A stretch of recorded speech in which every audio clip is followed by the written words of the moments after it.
Hey everybody, here is Dominic here from the Break It Down Show. So, while my buddy Pete is on Riding with the Brave, I'm doing today's intro. Today's guest is Tracy LaLonde. She's a overachiever, she's a business development coach and professional speaker. She's been doing this for 20 years, 28 years in the professional public speaking environment.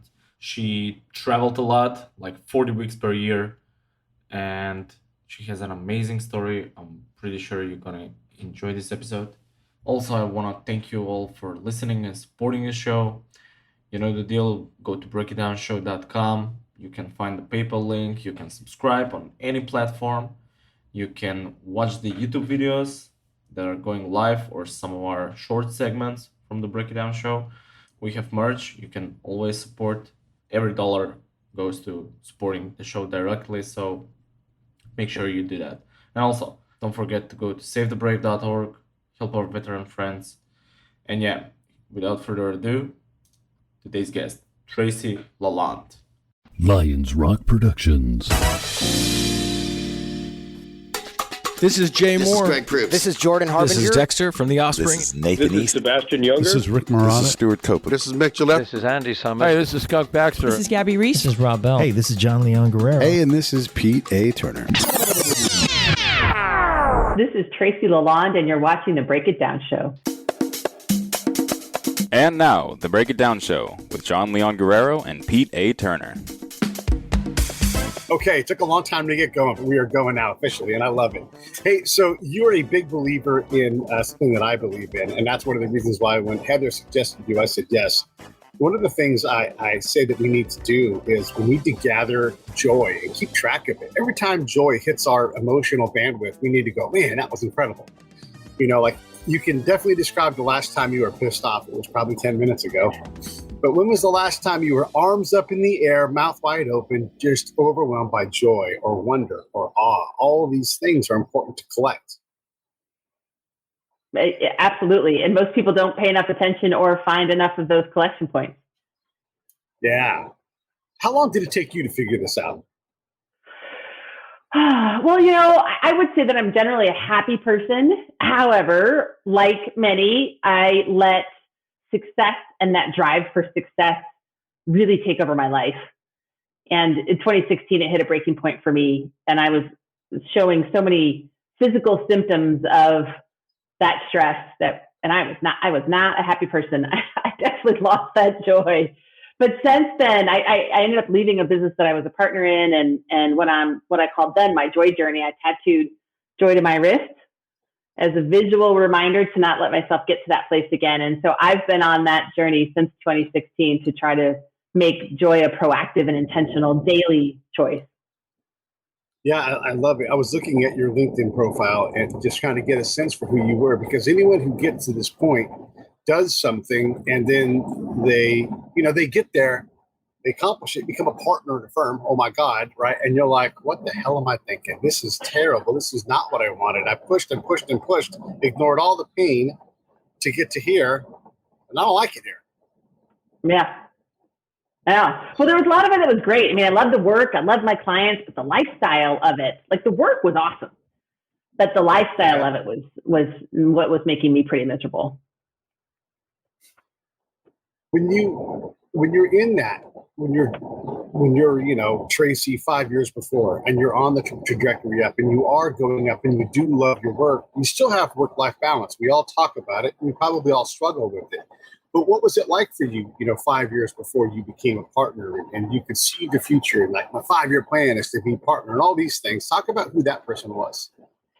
That person was super keen and super eager and willing to do whatever it took to be successful.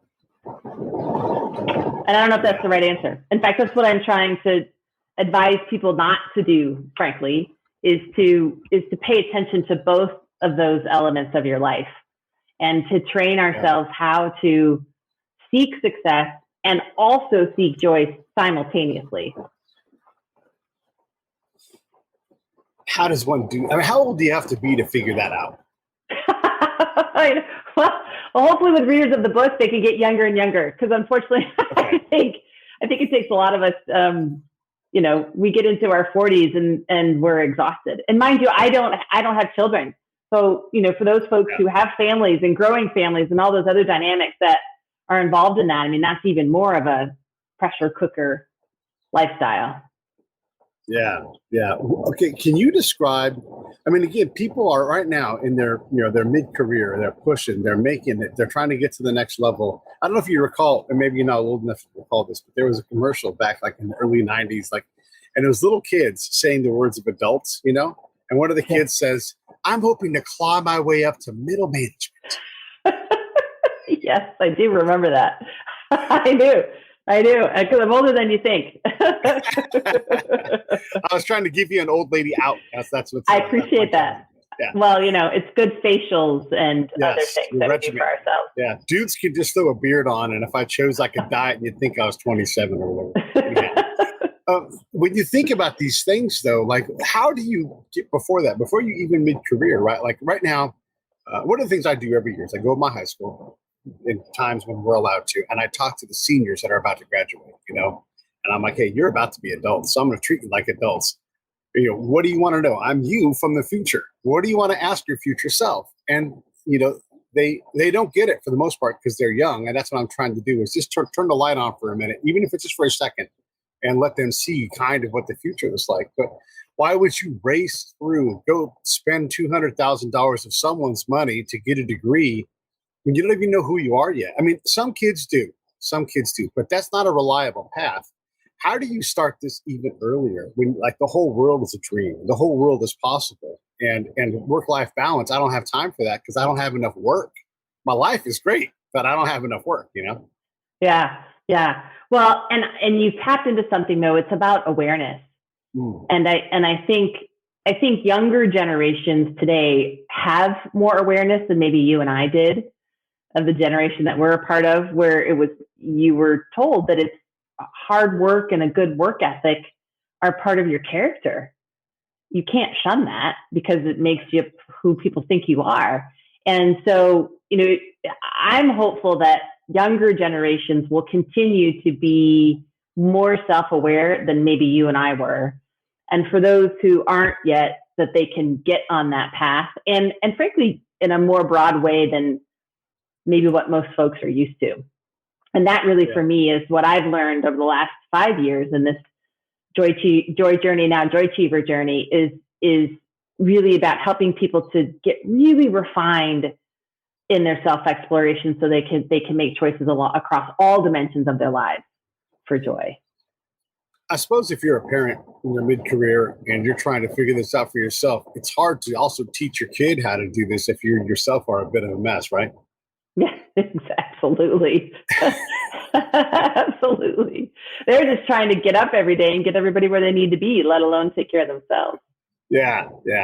One of the things that I'm curious about is and especially with moms, and I know a lot of moms that are about to be empty nesters, and that kind of thing. And they've struggled to take time for themselves. And there's no way to be joyful, either one, without taking some of that time to take care of yourself, to get the right amount of sleep. I mean, it's like, hey, you guys can stay up, but I'm going to bed. It's like, get some rest. But how do we train ourselves to make it okay, especially moms, to take time for ourselves and care and find something that truly rejuvenates us and truly centers us? Yeah. I think it's really hard for moms because they feel like they're failing in every aspect of their lives. Because if they're working moms too, they don't have enough energy to give to work. They don't have enough energy to give to kids. There's absolutely nothing left for themselves. And I could speak to the work thing about focusing on your most joyous strengths, but let's first focus on the me part. And I think it's instilling that value within the family that it's okay, give folks permission and almost make it a mandate, because not only does mom need time, but likely dad or the other caregivers, in the household probably would benefit from that me time too. And that's what I want folks to realize, is that me time is a gift to others as much as it's a gift to yourself, because you're going to be more calm, less irritable, a little more patient if you can grab a half an hour to get your nails done or walk the dog or spend 10 more minutes in the shower just to let the steam, calm you down, whatever it is you can find. But that's why I call it the me moments market, is I want someone to shop every week for some me moments and to make it something that everybody can do in the family. Yeah. These are like the Rachel Ray thing with food. Like, it's 30 minutes to cook this dish, right? This is 30 minutes that you can do to balance your life out. And again, like on the mom thing, and we can talk about dads in a minute, but moms can't be their best. Like, we oftentimes, and rightfully so, we champion single moms, because they're great. But it's not necessarily the best way to raise a kid, because it's really hard. There's more jobs than a mom can do by herself. Moms are incredible. Moms are super. But at some point, we all need help. We need time for ourselves. We need to figure things out. And also, turns out, kids got to be able to learn how to do things for themselves too. Like, we can't just do everything for them. Like, they have to become self-sufficient. And again, as a mom, it's really hard to find that, because there's joy in making a sandwich for you're like, I'm watching my soap opera. This is my hour. Mom, can you make me grilled cheese sandwich? Well, there's joy in that. So how does the mom balance these needs with the the other side of it, of like, hey, how to make a grilled cheese sandwich. I'm a good mom. I taught you how. Time to get to it. This is my time right now. Yeah. Well, Pete, I think it's all about intentionality of choice. Okay. And that choice doesn't have to be the same every day. So there may be some days where she just says, I need to watch this soap opera today because I have had it up to here. And if I don't take this time, I'm not going to be a pleasant human to be around. And there are days where making that sandwich is going to fill her joy cup. Yes. But it's intentionally thinking about, what is it that I need today and right now in this moment. So, and neither one makes you good or bad. It's just joyful in choice. My buddy Jim is asking a question. Does Tracy attribute the overachieving drive to environment or upbringing? He's curious. That's a lifelong question. There's so many things that we could ask that question about. I think it's a little bit of both.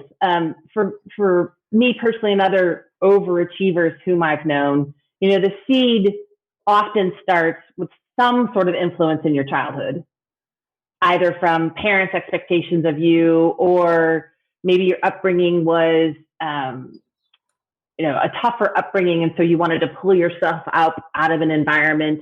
There's lots of reasons. So I think there's definitely some influence of your environment and what you spend your youthful years in.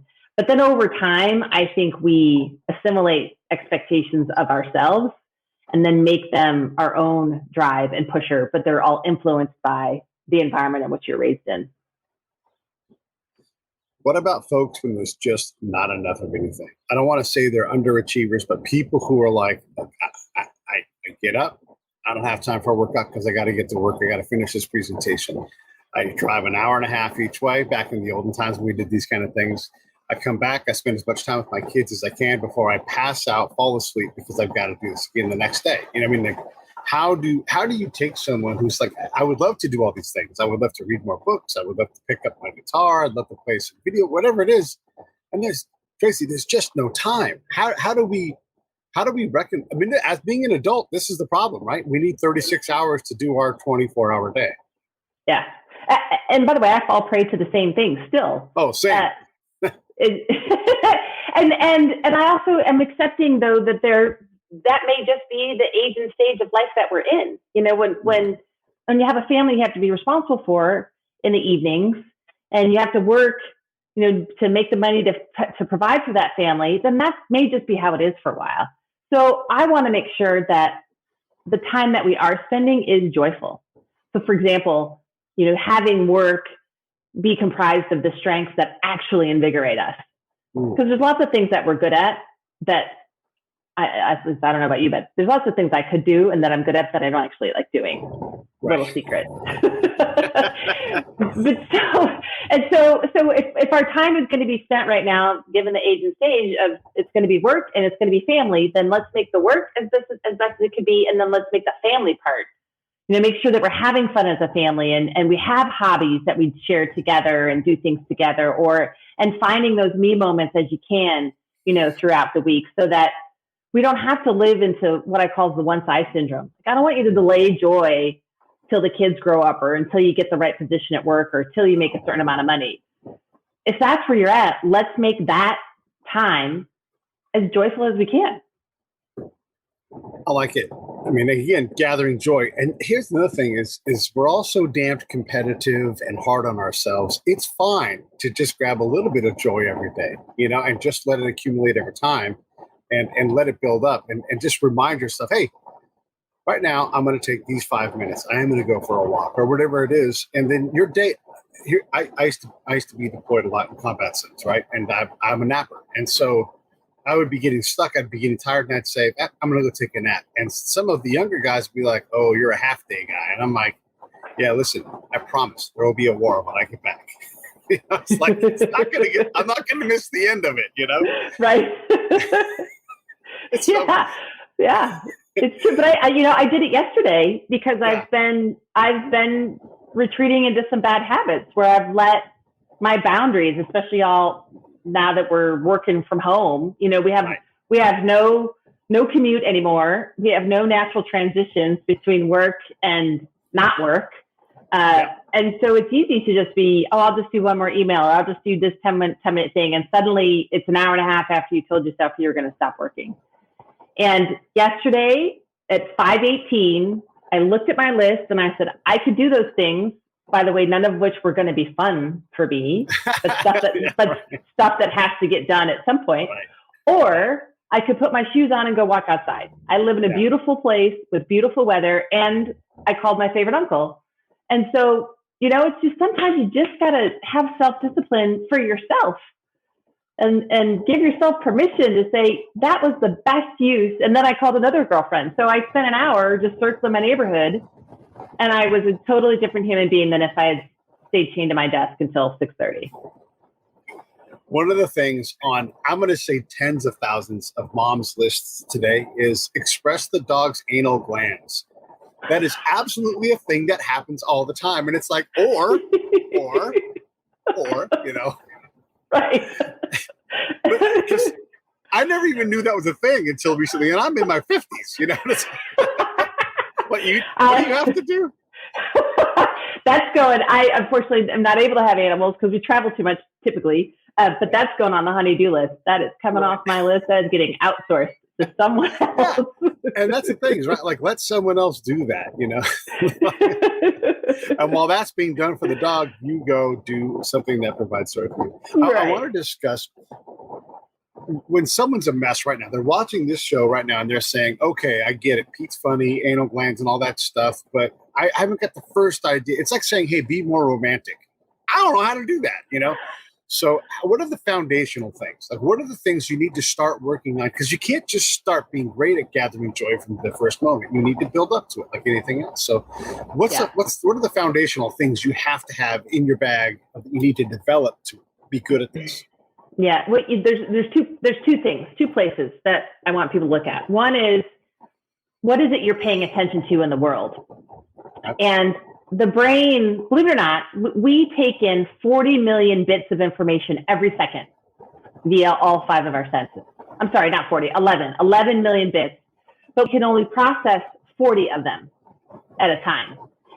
And we are wired to focus on the negative. It just comes from surviving when we were Neanderthals in the tundra. We can retrain our brains to notice the positive more than the negative, because literally your reality is a choice. You and I can walk into the same room, exact same scene, and come out of it with a completely different perception of what's happening. And it's because we're paying attention to different things. And so it's doing things that can help you notice more of the positive, i.e. engage your brain instead of your amygdala going crazy and having the flight or fight response. You do things that trigger the frontal cortex and release dopamine and serotonin and all those other good hormones. So things like mindfulness, meditation, gratitude, kindness, exercise are those things that'll help that. That's number one. Number two, and I am on a mission, is to get clear about your own personal values and how to define them. And I mean like list clear, like you can list them. Because lots of people say, well, family is a value or this is a value, and they're kind of willy-nilly about it. Once you get clear about your values, that's like, everything clears. because so many of us live counter to our values. We're not doing things that are feeding those values. And so those would be the two things: is start to focus on the positivity of just how you perceive the world, and then get clear about your values so you make choices in alignment with them.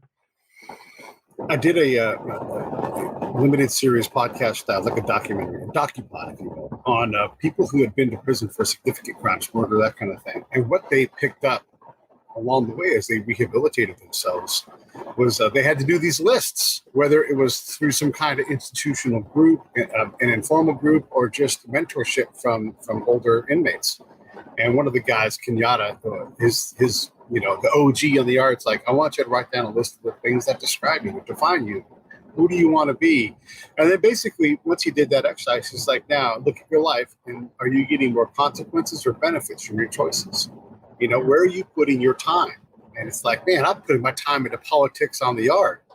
I don't got time for that anymore. And it became crystal clear. Just like you were saying, that inventory. And it's okay. Here's the other thing I always want to say, not to do your job for you, but it's okay to screw up and have to re-gear and get back to it. Like the wagon, like I fell off the wagon.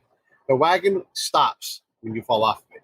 You can always get right back on and get back to it, And so it's process for sure to learn these things. And then you're going to over-gear towards joy, and you'll be like, I'm spending too much time moving around. I need to spend more time with, but at least you're working from that plan that you're talking about. That's great. That's great stuff. I mean, being able to lay that out, it does make things clear.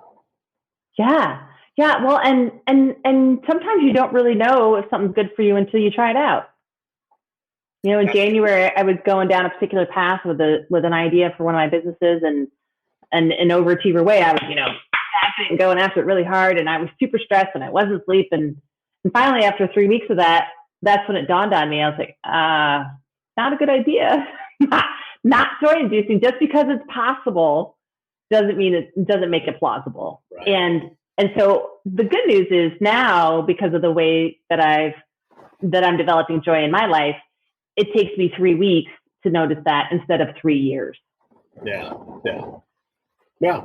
Because some things are worth the sleepless nights to get up and off the ground and get moving, but you've got to decide that what that is. We had a guy on the show. He's a very, very notable drummer, and he drums for like people like Pink and just incredible acts. He's like, they don't pay me to play the drums. They pay me to be away from my family, to be on the road, away from the things that I love, this restaurant that I love to eat at. That's what they pay me for. Not a lot of people can play the drums, but that's why you're paying me. And that's why I charge what I charge, because I know what that is. I know what the value is, Yeah, that's powerful. Yeah, for sure. When it comes to these things too, expressing that to Pink or whoever your boss is, I would suggest that, look, I know it's terrifying when it's your livelihood and everything, but sitting down and saying, I have to re-gear my life a little bit. I love working here. I'm on the team. However, my work-life balance is out of whack. And I don't know. As a boss, I would be like, oh, man, let's get to work on this. What do you need from me? What can I expect differently, or whatever it is? I want that conversation, because I don't want you in whack, not out of whack. Yeah. I was fortunate financially to be able to take those 8 months off. However, that isn't my recommendation for people, because I think if I had some better awareness and things beforehand, I might not have had to do that. Now I value that time, so I'm not saying that's time poorly spent by any means, but I want folks to have that clarity before they get into that super stuck place and be able to talk to folks. And candidly, I talked to my partners, but we were in a business situation that the change that I needed wasn't going to be allowed within the structure, right, that was present. And that was unfortunate for all of us in lots of ways. But it is what it is. And that doesn't make them bad or wrong. It's just, right, I was no longer a fit for what I wanted. Yeah, and that's the other thing too, is maybe you need to readjust your life and not be bound to a life that doesn't have enough joy. And not that you need to be super giddy and happy every day of the week, but maybe it is time to find something else. We can't be too afraid of that change to pursue it in terms of our well-being, especially if we are a mom or a dad. Because if we're not our best selves, setting a bad example and not doing our best to help our kids get through it. Parenting is not all carrying a rock around on your back, trying to like endure every crap thing you have to endure. There's plenty of that, but it doesn't have to all be that. Yeah. Well, and you're hitting on something because for whatever reason, at least in the US culture, it requires a whole lot of courage to choose for joy. We are such workaholics in this country, as compared to some European countries and some other places in the world. I mean, my husband's born and raised in Germany, and they get 4 to 6 weeks of vacation a year standard. We start at 2. Yeah. There's something wrong with this picture. And restart at 2. Hey, I'm new here. I've been around for 2 years in this industry. Well, you get 2 weeks. What? I know. I know. None of us, I don't know about everybody else, but I'm not going to go into the grave wishing I worked more. I know that. Even though I love my work and Joychiever now is my calling, I'm just not. I want to have more in my life than just work. One of the things we have in our life, and you talked about this, you called your favorite uncle, but that fellowship time, especially right now, we've lost so much of that. And even if you're an introvert, you still have your people, that do things for you, that lighten up the day. And also, and I would say even more importantly, you light up other people too. You can't deny them your presence, because you're too busy to do things. The people you grew up with that you love, no matter what, call those people, call your friends, be parts of each other's lives as much as possible. But I mean, those times calling that favorite uncle, we need to do it. Yeah. Yeah. Well, during COVID, my mom lives about 2.5 hours away on the other coast, and we just had her come over. So what started off at the beginning a year ago now, like, oh, just come over for 2 weeks till we sort out this whole COVID thing. That turned into 6 weeks. And then she just keeps coming back. And that's one of my people. And she's been home for a little while and she's coming back this weekend. And I said, just spend March. Let's just be in community together, because she's living by herself and she's a very able-bodied, 77-year-old and very bright and lively, but sitting in her house all day trying to be safe and avoid the illness is not good for her either. So I love having her here. Also, by the way, she makes dinner for us from time to time, and she does my laundry. Yes. It's fabulous.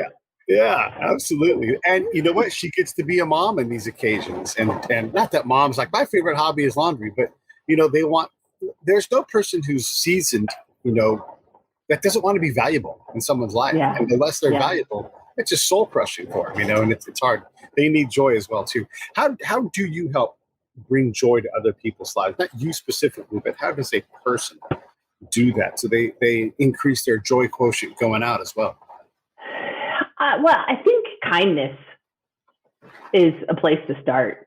I mean, it was National Kindness Day a couple weeks ago. Random Acts of Kindness Day, I think it's called. There's days for everything, but I happen to like that one in particular. And what people don't realize is that you benefit from being kind. It's called the helper's high.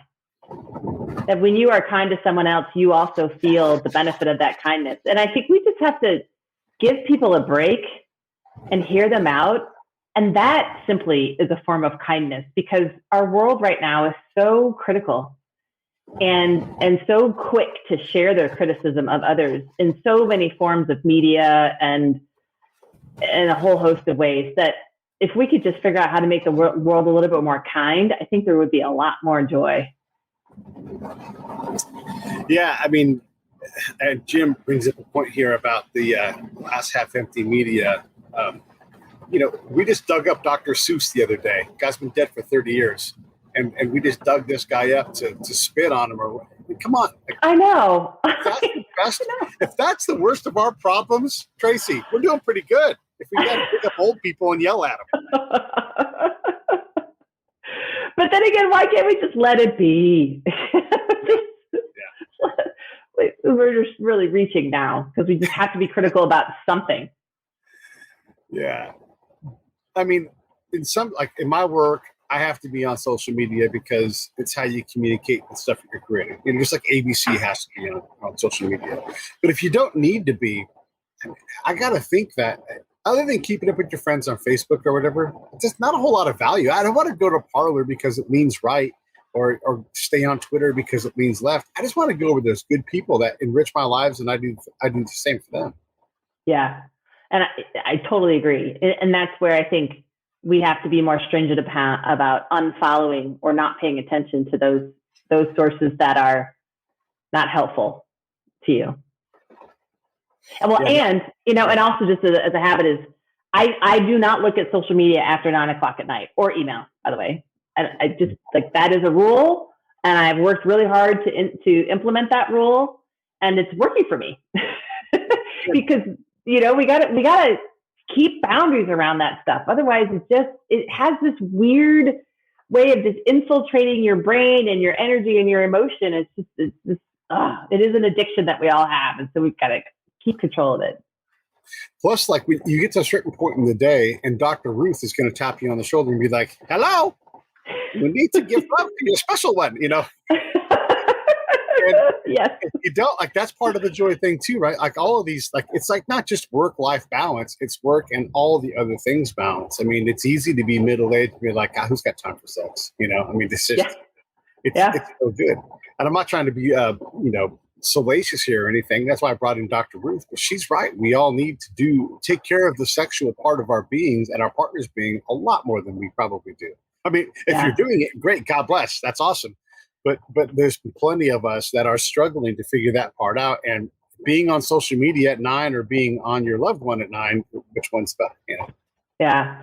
Well, and my husband and I, for most of our time, most of our 11 years together so far, we've both traveled a ton. And so prior to COVID, we're pretty much a weekend kind of deal, except for vacations and things. Now that COVID's here, we ended up setting the alarm a half an hour earlier than usual. And instead of picking up the phones, we snuggle for that half an hour.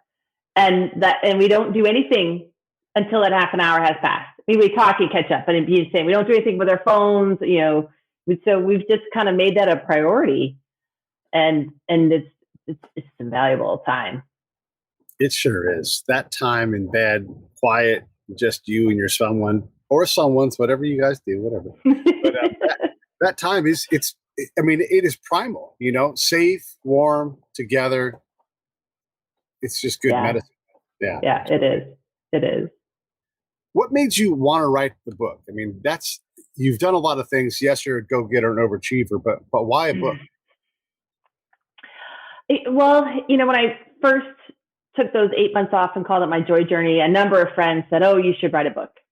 And I think they were kind of thinking of the Eat, Pray, Love kind of book, because I traveled a bunch, went to Thailand and China and Brazil for a wedding and all these kind of cool places. But I thought, I don't know if I'm that interesting and Julia Roberts would want to play me in a movie. But it did plant a seed, and I've been a public speaker for my whole life.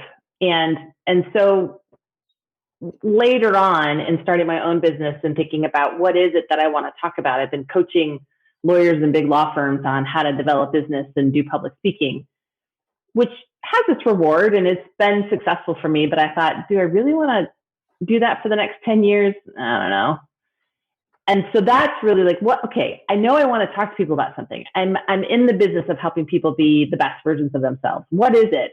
And that's when I looked at my wrist and thought, it's about joy.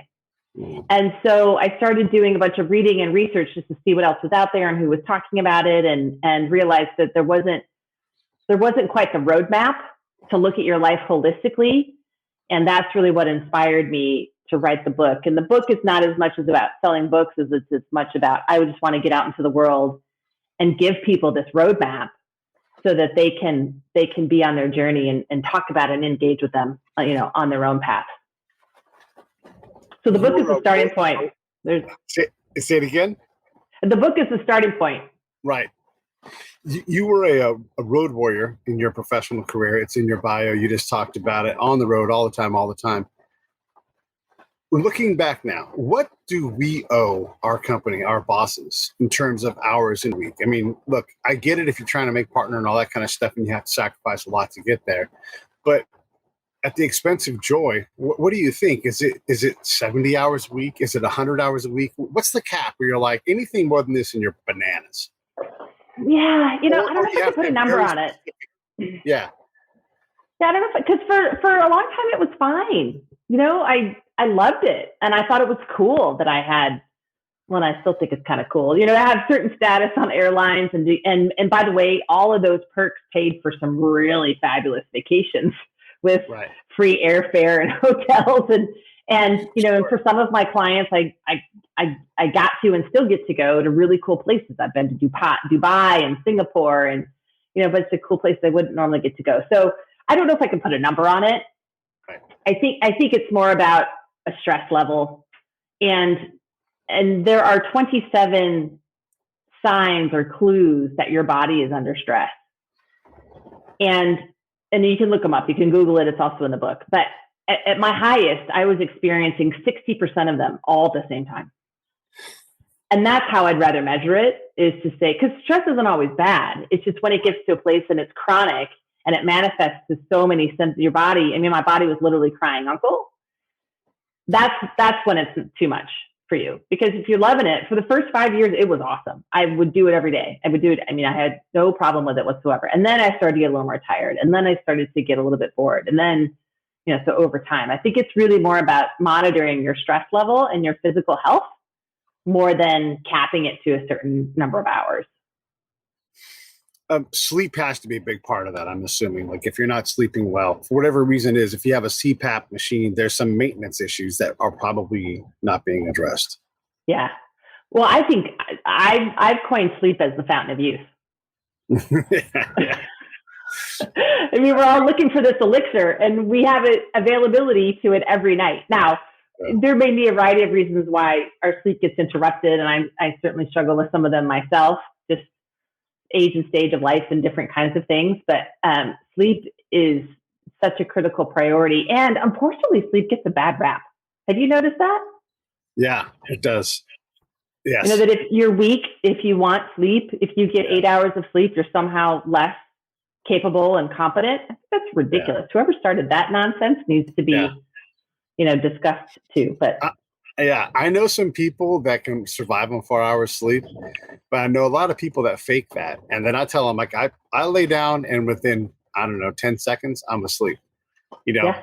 If they're so badass, why are they jealous of my ability to fall asleep? I'm going to sleep right now. Yeah. And there are numerous studies that link, a sleep deprivation to cancer, heart disease, Alzheimer's. I mean, there's a book that I think is just fabulous called Why We Sleep by Matthew Walker. I recommend that everybody reads it. Okay. Because it shows you not only the bad things that can happen from not getting sleep, but more importantly, it lays out all the great things that happen when you do sleep. And he does it in a way that's really accessible because he's a researcher. And I think that masterclass series, I think I saw recently that he has a masterclass out as well if someone wants to take it in that way. But that book alone really kind of revolutionized how I think about sleep. And are you better at sleeping now? Much so. I mean, it was always a priority for me, especially being on the road. When you get on the road, it gets exciting. I would go to the bar and have a glass of wine and maybe have 2 glasses of wine, 3 glasses of wine. Not good for sleep, not good for performance the next day. Then over time is like, okay, sleep comes first, then exercise comes second. And now I don't drink anything during the week because it's just not helpful for me. I have plenty on Friday night, so don't feel bad for me. But yeah, and even in COVID, because I'm not traveling now, I've worked on a sleep schedule, and I'm pretty regiment around. I head up to the bed around 9:30, and my personal schedule is a 10 to 6 time frame, and it works beautifully for me. But our bodies crave habit. They crave consistency. Yeah. And then that particular technique has really kind of helped me on that sleep front. if you look on the screen of the Why We Sleep by Matt Walker, there's a link there to that. If you get it through that Amazon link, that also helps us out a little bit. And in general, if you're watching on Facebook, that's awesome. I also love it if you watch on YouTube because we get paid a little more there. But either way, wherever you watch, it's always great. Just subscribe and keep yourself notified whenever we're going to go live on these things. So, and then also don't forget, we're going to make sure we put up Tracy's book here too. Just go to her website. That's probably the best thing. Go to joychiever.com. If this stuff is like, man, I got to get better at this, which you probably do. I mean, unless you have a real inventory, we all need to do a better job of this. Drinking is, it's one of those things where like, it's easy to do it more than you need to without even being anywhere near being an alcoholic, but it is so detrimental overall. You know, we have to be, especially as we get older, we have to be more deliberate. But then again, when people say glass half empty, half full, I say, let's do shots and get a smaller glass, because there is some joy in that. What are some things that are just very fast, instant joy things, regardless of gender or anything else? Like, what are some things that we should be looking at? Like, what can I do today, tomorrow, this week, just to bring a little joy into my life? Get outside. Number one, nature therapy. Totally get outside. Number two, call somebody who makes you smile. Call somebody who makes you smile. Number three, find that me time for yourself every week, even if it's only 15 minutes. Just find it and pick something that makes you fun. Four, buy flowers for yourself. Have flowers sitting on your desk or something, and by the way, that's male or female. Flowers make us happier. They provide color, especially if you live in a place that has snow. You need that color.